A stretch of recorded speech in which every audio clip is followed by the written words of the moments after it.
한 번의 용기가 세상을 바꿉니다. 이 영상은 두고두고 보세요. 원하는 모든 걸 가지게 될 테니까요. 일론 머스크, 제프 베조스, 빌 게이츠, 그리고 마크 큐반과 워렌 버핏, 잭 도시까지 모두가 아는 자수성가 조단위 부자들, 심지어 윈스턴 처칠, 빌 클린턴 같은 리더와 키아누 리브스, 짐 캐리, J.K. 롤링처럼 각자의 분야에서 정상에 선 대부분의 사람들 혹은 세상을 바꾼 이 사람들의 공통점은 부와 성공이 아니라 단순한 한 가지 메시지에 있습니다. 그들은 2000년 전부터 내려온 부와 성공 그리고 행복의 비밀이 담긴 메시지를 가슴 한켠 깊숙이 새기며 살아왔다고 고백했거든요. 그리고 사람들은 그 메시지가 담긴 글과 인사이트를 스토아 철학이라고 부르곤 합니다. 실제로 이 간단한 메시지들은 여러 세기에 걸쳐 전해지는 모든 사람들의 인생을 바꿨죠. 그리고 현 시대 그 메시지를 가장 잘 전달하는 한 남자가 있습니다. 그의 이름은 라이언 홀리데이.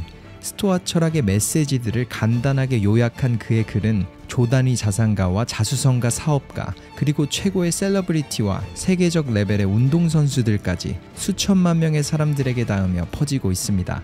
이번 영상에선 그런 그의 메시지가 담긴 Courage is Calling, 브레이브 속 인사이트를 읽어보며 여러분과 함께 나눠보려 합니다. 용기는 세상에서 보기 드문 소중한 가치다.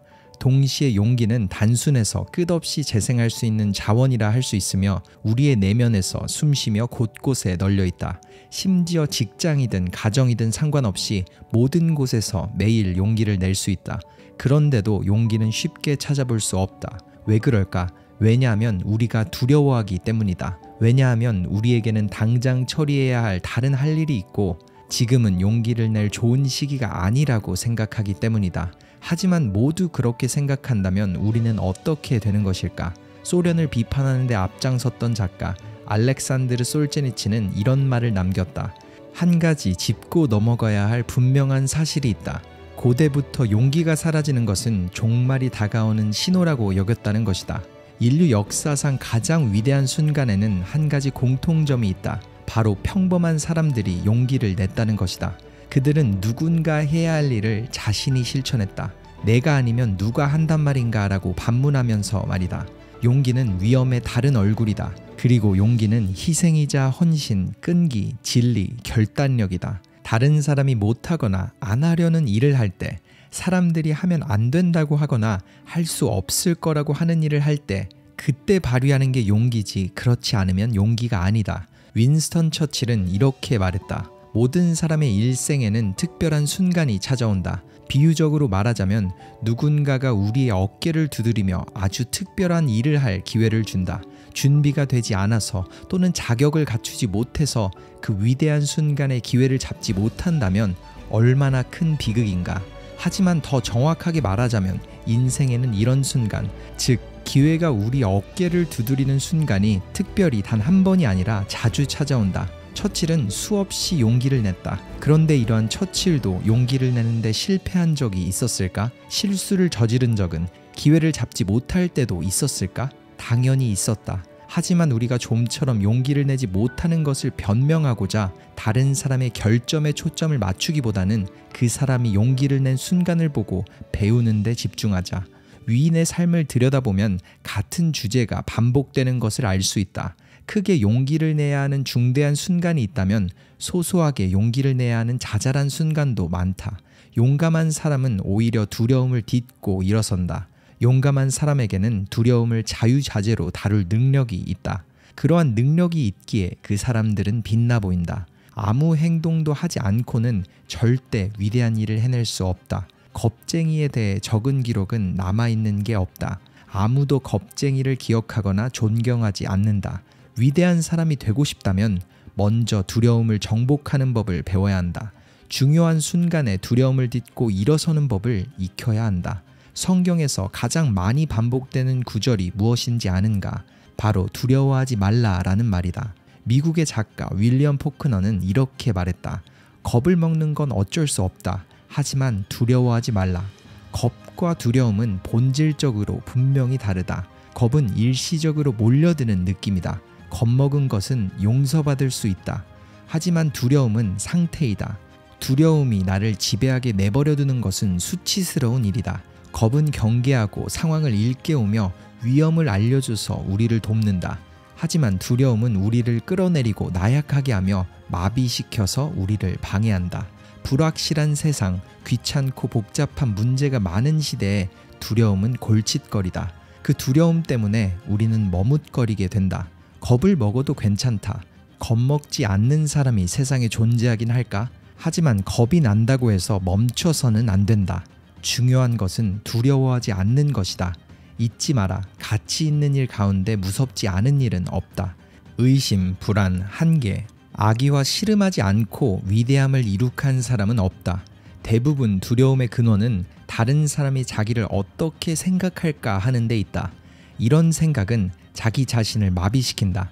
삐뚤어진 눈으로 세상을 바라보고 현실의 구조마저도 왜곡하게 한다. 묘사하기 어려울 정도로 제정신이 아닌 듯이 비겁하게 행동하게 한다. 영국의 작가 시릴 코널리는 이웃이 뭐라고 수군댈지 몰라서 감히 자살하지 못하는 사람이 많다라고 농담한 적이 있다.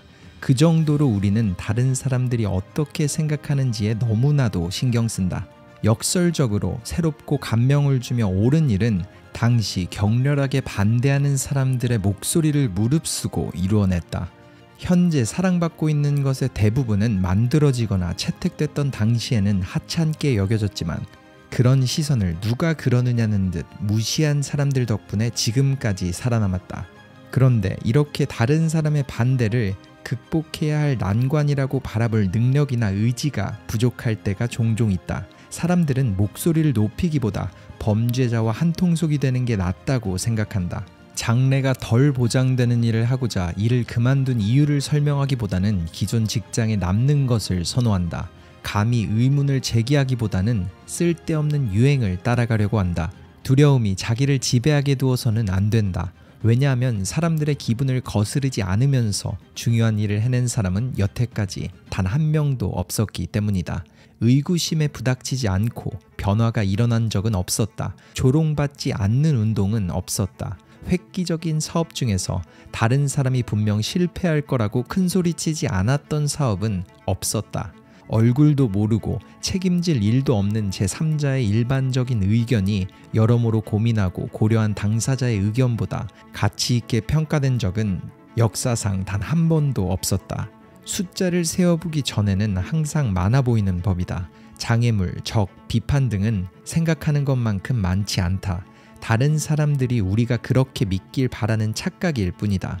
우리는 살아가면서 많은 적과 마주한다. 하지만 이해해야 할 점은 우리가 생각하는 것만큼 어마어마하게 무서운 존재는 아니라는 것이다. 대부분 우리의 두려움은 구체적이지 않고 그림자나 환상, 굴절과 같은 것이다. 즉, 무엇을 두려워하는지도 우리는 모른다. 무엇이 어디서 언제 어떻게 누가라는 물음에 답할 수 없다. 왜냐하면 실제로 무엇이 두려운지 살펴보지 않았기 때문이다. 무엇이 그렇게 걱정스러운지 그 실체를 정의해 본 적은 없다. 그러니 우리는 모두 두려워하는 것을 실제로 바라볼 용기를 길러야 한다. 또 언제든 일어날 수 있는 일, 생각하면 불쾌하기 짝이 없는 일, 비정상적인 일, 예상치 못한 일, 그리고 일어날 것 같지 않은 일에 대해 모두 생각해보는 용기를 길러야 한다. 과장된 불확실성에서 오는 불안을 줄일 뿐만 아니라 미지의 것들에서 확실성을 찾을 수 있기 때문이다. 아리스토텔레스는 가장 취약한 사람을 낙관적인 사람이라고 말했다. 왜냐하면 결과가 예상대로 나오지 않을 때 도망치기 때문이다. 무엇이 두려운지 알면 두려움을 퇴치할 수 있다. 막연한 두려움은 우리를 주춤하게 하지만 우리가 두려움을 더 많이 탐구할수록 그 감정이 우리를 지배하는 힘은 줄어든다. 앞으로 힘든 일이 닥치지 않을까 걱정하지 말라. 왜냐하면 힘든 일은 일어나기 마련이다. 대신 고난과 시련이 나에게 도움이 된다는 사실에 초점을 맞추라. 그렇기에 앞일을 두려워하지 않아도 된다. 멍과 상처는 갑옷이 된다. 고군분투는 경험으로 남는다.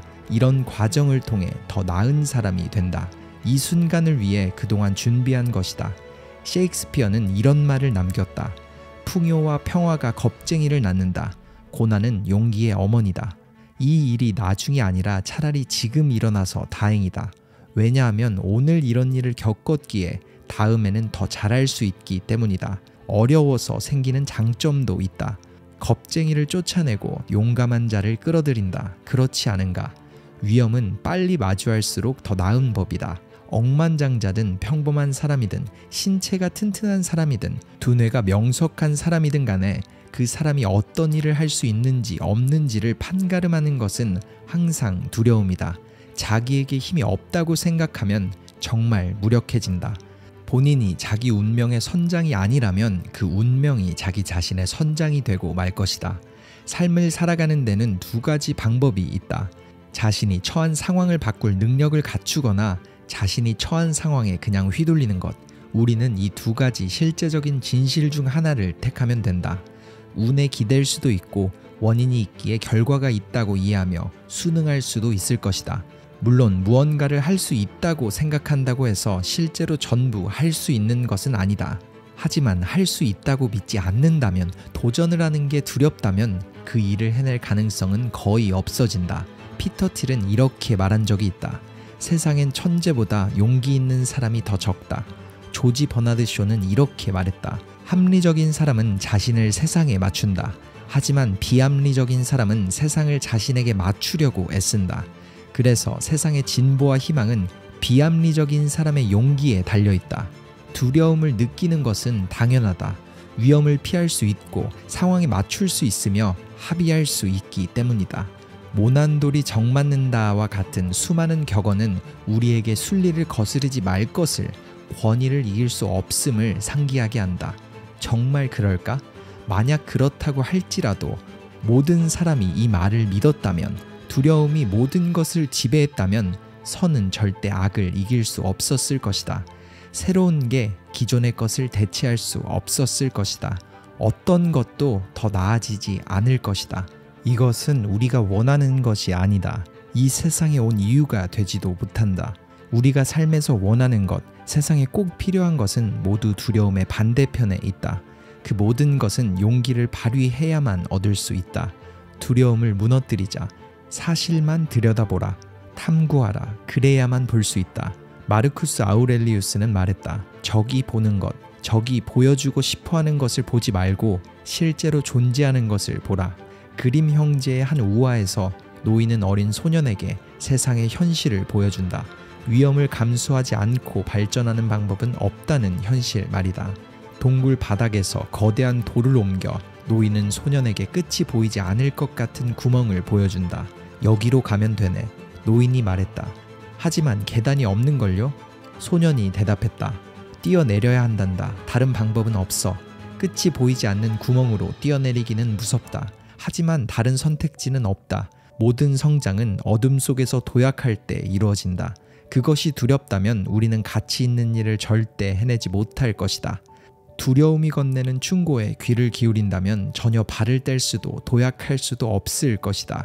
삶의 모든 순간이 확실하다면 용기는 필요하지 않을 것이다. 내 계획이 성공하리라고 말해주는 사람은 아무도 없다. 내 질문에 해답을 제시해줄 사람도 아무도 없다. 그 누구도 살아서 집으로 돌아올 수 있다고 장담하지 못한다. 그 구멍이 얼마나 깊은지 말해주는 사람도 없다. 만약 그랬다면 겁이 나지 않았을 테고 모든 사람이 해낼 수 있었을 것이다. 겁쟁이는 절대 일어나지 않을 일을 두려워하고 모든 가능성을 알고 싶어한다. 준비할 시간을 원한다. 확신을 원한다. 일이 연기되기를 희망한다. 이를 위해서는 무엇이든 기꺼이 포기한다. 다시는 절대 돌아오지 않을 기회의 순간에도 말이다.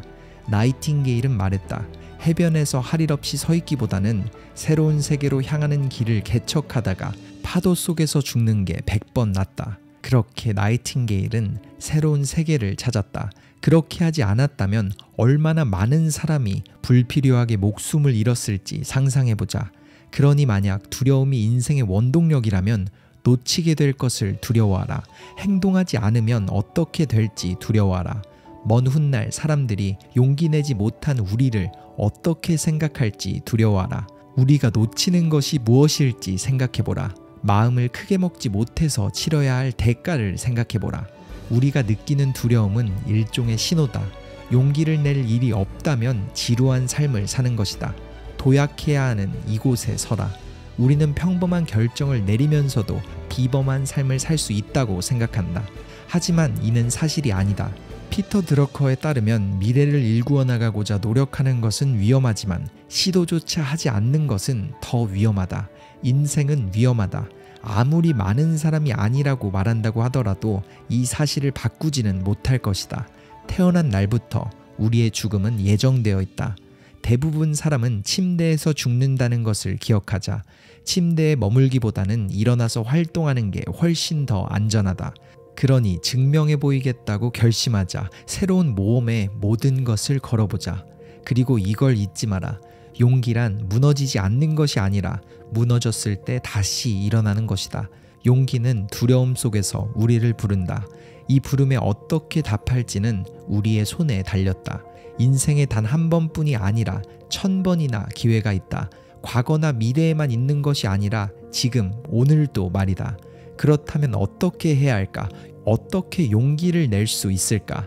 누구를 위해, 무엇을 위해 용기를 낼 것인가? 세상은 당신의 대답을 기다린다. 이번 영상 속 라이언의 메시지가 어떻게 느껴지셨나요?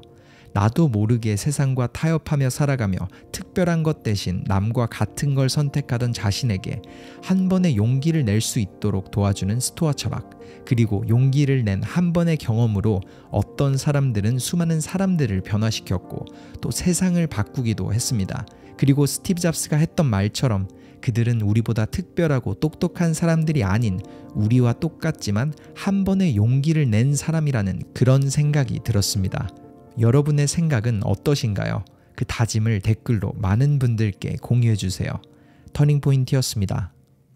여러분이 보여주기 꺼려하고 숨기려 했던 약점은 부와 성공을 끌어당기는 초능력이 될 겁니다. 이 남자의 스토리를 끝까지 들어보세요. 연예인들의 연예인이다 라는 말처럼 사업가들의 사업가, 그리고 조단위 부자들의 롤모델이라 불리는 조금은 엉뚱한 남자가 있습니다. 그 남자의 이름은 리차드 브랜슨.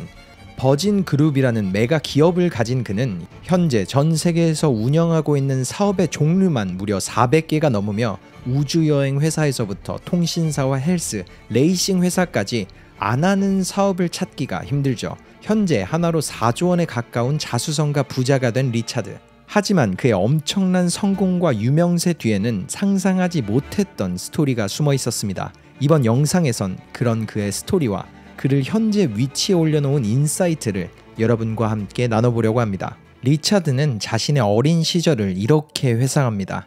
저는 평범한 가정에서 태어났습니다.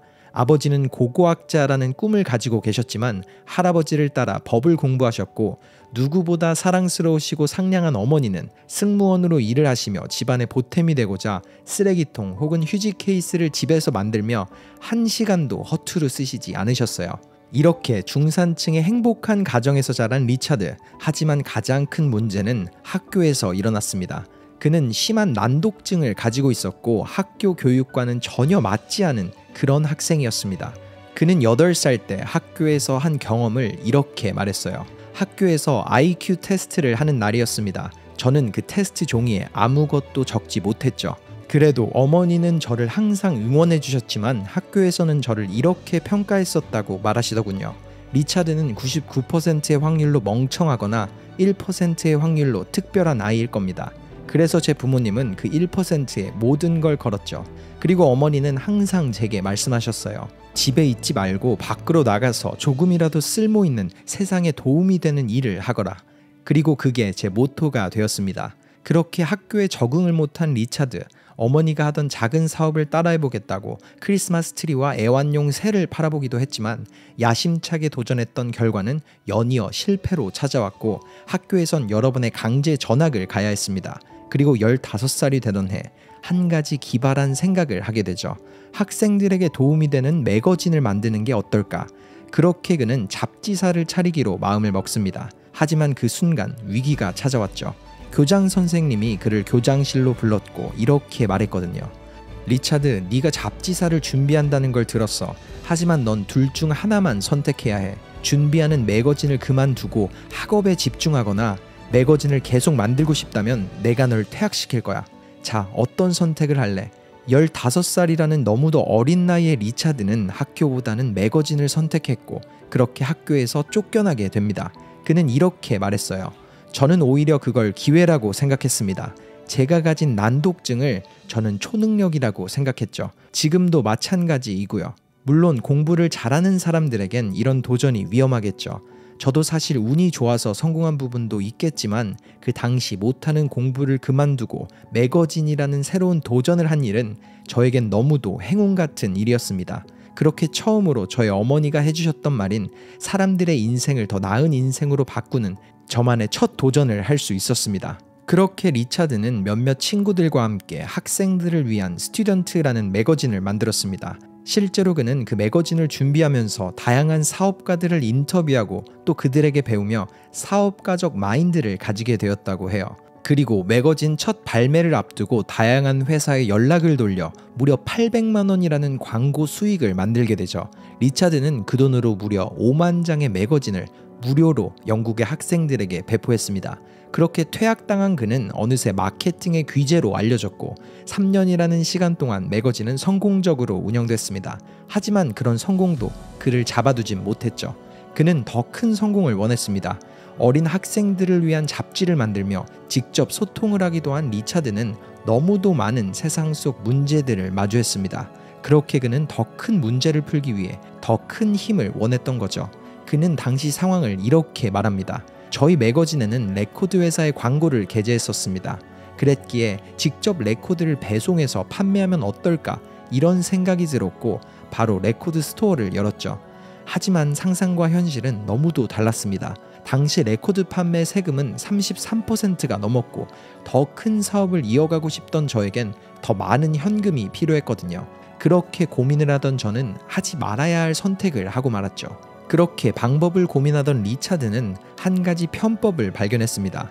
레코드를 해외 수출하는 것처럼 도장을 받은 후 고객들의 집으로 배송을 하면 세금을 피할 수 있었거든요. 하지만 얼마 가지 못해 그의 탈세 행각은 발각되었고 그는 감옥에 가게 됩니다. 그리고 리차드를 석방하기 위해 그의 부모님은 집을 담보로 7만 유로를 빌려 벌금을 냈죠. 그렇게 인생의 엄청난 레슨을 받은 리차드. 하지만 그 경험은 오히려 그를 더 나아가게 만들었습니다. 1년 후 그는 모은 돈을 모두 모아서 음반을 만들 수 있는 레코드 레이블 소속사를 차리죠. 그리고 대부분의 직원들이 사회 초년생이었기에 버진 레코드라는 이름을 붙이게 됩니다. 그 후 리차드는 아직 알려지지 않은 신생 아티스트들을 소개했고 그 결과는 엄청났습니다. 롤링스톤즈, 그리고 섹스 피스톨즈 등 영국을 대표하는 수많은 아티스트들이 버진 레코드에서 탄생했거든요. 그렇게 그는 첫 세계적 성공을 맛보게 됩니다. 하지만 그의 모토인 더 나은 삶을 위한 창조는 리차드를 멈추기보다 또 다른 사업으로 이끌었습니다. 그는 자신의 항공사 버진 애틀랜틱의 시작점을 이렇게 설명합니다. 하루는 푸에르토리코로 휴가를 즐기기 위해 공항에 갔어요. 비행편을 기다리는데 갑자기 취소가 되더군요. 저는 바로 전화를 해서 비행기를 한 대 빌렸습니다.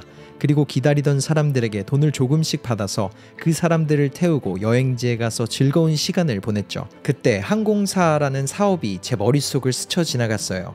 그렇게 비행기를 만드는 보잉에 전화를 했죠. 물론 구매하는 건 리스크가 너무 컸기에 딱 1년만 비행기를 빌리기로 결정했죠. 그렇게 시작된 버진 애틀랜틱이라는 항공사. 그는 여태 그래온 것처럼 모두가 하지 않는 그런 독특한 접근법으로 업계 1등을 노렸습니다. 돈을 벌기보다는 사람들에게 더 나은 경험을 주기 위해서 전 세계 최초로 비행기 전좌석 뒤편에 스크린을, 그리고 1등석과 비즈니스석은 좌석이 침대가 될 수 있도록 설계하고 그렇게 사업을 이어나갔습니다. 결과는 역시나 수많은 사람들의 사랑을 받았고 그렇게 그는 추후 비행기를 더 구매하며 사업을 늘려갔습니다.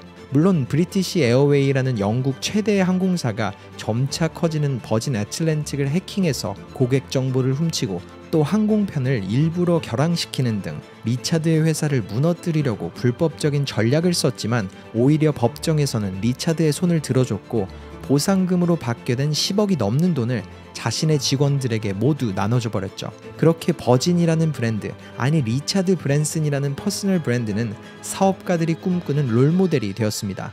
이 외에도 그는 우주기업, 카지노, 라디오, 헬스기업, 도서와 열기구 사업까지 하지 않는 사업을 찾기가 힘든 그런 재벌이 되었습니다. 예전부터 내려온 한 우물만 팔아라는 격언이자 수많은 사람들이 쫓아가는 불문율 반대로 나아갔고 모두에게 보란듯이 엄청난 성공을 해버린 거죠. 그리고 그는 한 팟캐스트에서 이렇게 말했습니다. 만약 제가 레코드 스토어만 계속 운영했다면 지금의 제가 만든 수많은 사업들은 존재하지 않았을 겁니다. 그리고 에어팟 같은 mp3 플레이어와 스마트폰의 등장으로 제 레코드 스토어마저 망하고 세상에서 사라졌겠죠. 즉, 전 경영대학에서 배우는 정반대로 나아갔지만 제 회사는 건재하게 55년간 지속될 수 있었어요. 재미있어 보이는 여러 가지 사업을 도전하면서 말이죠. 그리고 그는 자신이 아직도 난독증으로 많은 걸 알지 못하는 사실도 솔직하게 말했어요. 8살 IQ 시험지 아무것도 쓰지 못했던 저는 수많은 우여곡절을 겪으며 50살을 맞았고 유럽에서 가장 큰 프라이빗 그룹의 소유자가 되어 있었죠. 하지만 제게 바뀐 건 하나도 없었습니다.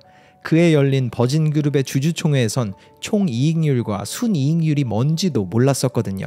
하지만 그런 건 아무런 문제가 되지 않았어요. 제가 걱정해야 할 건 그런 디테일이 아니라 어떻게 최고의 것을 만들어서 사람들에게 더 나은 경험을 선물할지, 이 한 가지 이유가 항상 저를 이끌었습니다. 최고가 되면 1년 후 당연히 돈은 남을 테니까요. 그랬기에 저는 제가 가진 난독증을 남들은 가지지 못한 그런 초능력이라고 지금까지도 생각합니다. 이런 말을 남긴 리차드. 이렇게 그는 난독증을 가지고서 어린 나이에 학교에서도 버림을 받았지만 보란듯이 세상과 반대로 나아가 성공했습니다. 그의 인터뷰 영상 속 수많은 댓글들은 그 이유를 너무도 명확하게 보여줬죠. 한 댓글은 자신이 버진항공사의 비행기를 탔는데 리차드가 들어오는 승객 모두에게 인사하며 반겨줬고 마지막까지 기다려서 탑승한 그 고객을 1등석으로 초대해 대화를 나눴다고 합니다. 그리고 그 고객의 고충과 피드백을 자신의 가방에서 공책을 꺼내 직접 적었다고 해요. 즉, 그의 난독증만 변하지 않은 게 아니라 매거진을 운영할 때 학생들의 고충을 들었던 것처럼 그는 지금까지도 끊임없이 더 나아가려는 노력, 그리고 분야 최고가 되기 위해 매일을 살아갑니다. 저는 어머니의 조언처럼 세상이 득이 되는 존재가 되기 위해, 그리고 사람들에게 더 나은 삶을 선물하기 위해서 돈보다는 제 자신이 자랑스럽다고 생각할 수 있는 모든 것을 창조하려고 노력하는 것 뿐입니다. 이렇게 말한 리차드 브랜슨. 이런 그의 스토리 속에는 현실에 안주하지 않고 또 누군가는 약점이라며 포기할 수 있는 부분도 초능력이라고 믿고 굳건히 나아가는 감동이 숨어 있습니다. 즉, 누구에게나 위기는 기회가 될 수 있고 약점은 유일무이한 초능력이 될 수 있어요. 그리고 그 시작으로 필요한 건 자기 자신을 조금 더 중요한 사람으로, 무언가를 이루어내야만 하는 사람으로 보는 아주 작은 관점의 차이로 시작됩니다. 이번 영상 속 리차드 브랜슨의 스토리가 여러분이 숨겨왔던 약점을 초능력으로, 과거의 상처를 한 발 더 나아가게 하는 원동력으로 만드는 그런 새로운 계기가 되었길 바라며 영상을 마칩니다. 터닝포인트였습니다. 부족했던 시간은 이 방법으로 채워집니다. 잊고 있던 매년 3,319시간을 찾아가세요. 여러분은 이제 앞서가게 될 겁니다. 혹시 최근에 이런 말을 한 적 혹은 들은 적이 있으신가요? 내가 시간이 없어서. 아마 오늘 하루도 이런 말을 했거나 혹은 들었던 분들이 정말 많으실 겁니다. 그런데 정말 우리에게 시간이 없을까요? 이 질문에 핑계를 댈 수 없게 만드는 한 가지 메시지를 던지는 남자가 있습니다. 그의 이름은 클라크 캐글리.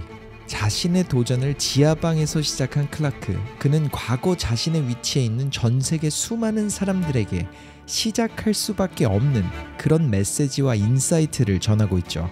이번 영상에선 뭘 해야 할지도 몰랐었던 그가 자신이 잘하고 또 사랑하는 일을 찾은 시작점인 부족한 시간을 다르게 보는 인사이트를 제시합니다. Starting with the good news is you have 24 hours in a day. 8,736 hours a year is what we're working with. Most people work 40 hours a week, but let's just say, to be safe with commute time and meals, you're working 50 hours a week, okay? That is 2,600 hours a year that you're working. 29% of your life, 2,600 hours is work. But Clark, I gotta sleep. I can't just work all the time. Let's say you're sleeping 8 hours a night. 33% of your life is spent sleeping. Now notice something. there is a massive gap here. And it's also the biggest section, isn't it?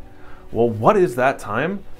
That's your time. Even if you're working 50 hours a week and you're doing pristine beauty sleep of 8 hours a night, you still have this biggest section that is yours. 38% of your entire life is yours. Roughly 3,319 hours a year. They say it takes 10,000 hours to become world class at something, a skill. Like when you look at violinists who are playing at the top symphonies, right? They have roughly 10,000 hours of deliberate practice to get there. 10,000 hours is a profession, you know, to be able to teach it at a world-class level. Athletes, etc., of active training. You have 3,300 hours every single year if you work a full-time 50-hour-a-week job, if you're sleeping 8 hours a night. In 3 years, you could be world-class at something. I know most of you have watched people online have their blow up in 3 years. Well, that could be you if you just use this better. Lack of time is lack of priorities. Lack of time is lack of priorities. That is the main point in the mantra you have to say to yourself. So if you're sitting on the sidelines feeling like you're wasting your life, we've already established that we all have the same 8,736 hours a year. You, Elon Musk, Steve Jobs, the person online that you're watching, no matter who you want to compare it to, you have the same amount of time. Now I know what people are screaming right now. Some might have even typed a comment before I had time to give this disclaimer. I don't have 38%. I have kids, I have family obligations. That's true, you do. But here's the brutal truth. Are you going to let them be your excuse? I think that that's one thing that holds so many people back is, well, I'm sacrificing myself just for my kids. Well, wouldn't you want your kids to see you being the best actualized version of yourself to build your dreams? What a better role model would that be? Instead of having this pseudo resentment towards them, oh, I sacrificed my dreams for you. That's so unfair to them. And I'm not saying you have to spend all 38% and 3,000 hours a year just for yourself, neglect your kids, but what I am saying is that maybe there's 1,000 in here that you can spend towards yourself. Maybe if you structure your day and you stop doing the distractions, which we'll talk about, that you could get some of this time back, and it's not like you need more time, it's that you just need to use more of your time for you. 클라크의 메시지처럼 모두는 나만의 시간을 간구합니다. 그리고 그가 제안하는 시작점은 1년 동안 남는 시간을 모두 더한 3,000시간이 아닌 단 1,000시간, 하루에 2시간 남짓한 나만의 시간이죠. 만약 그래도 시간이 없다고 생각하시는 분들께 그는 2가지 조언을 했습니다. 첫 번째는 핸드폰을 켜고 스크린 타임을 확인해 보기. 하루 동안 핸드폰을 보며 보낸 시간은 분명히 나만의 시간이 될 수 있습니다. 우리가 핸드폰 속 소셜미디어를 보며 다양한 컨텐츠를 소비할 때 우리는 자신을 남과 비교하게 만들곤 하죠. 그런데 우리가 비교하는 대상들은 자신의 힘든 모습을 공유하지는 않아요. 보여지는 모든 것은 짜여진 각본이거나 혹은 각자의 입맛에 맞게 보정, 수정된 정보들이니까요. 그러니 핸드폰으로 소비하는 컨텐츠를 나에게 도움이 되는 컨텐츠로 바꾸며 시작하세요.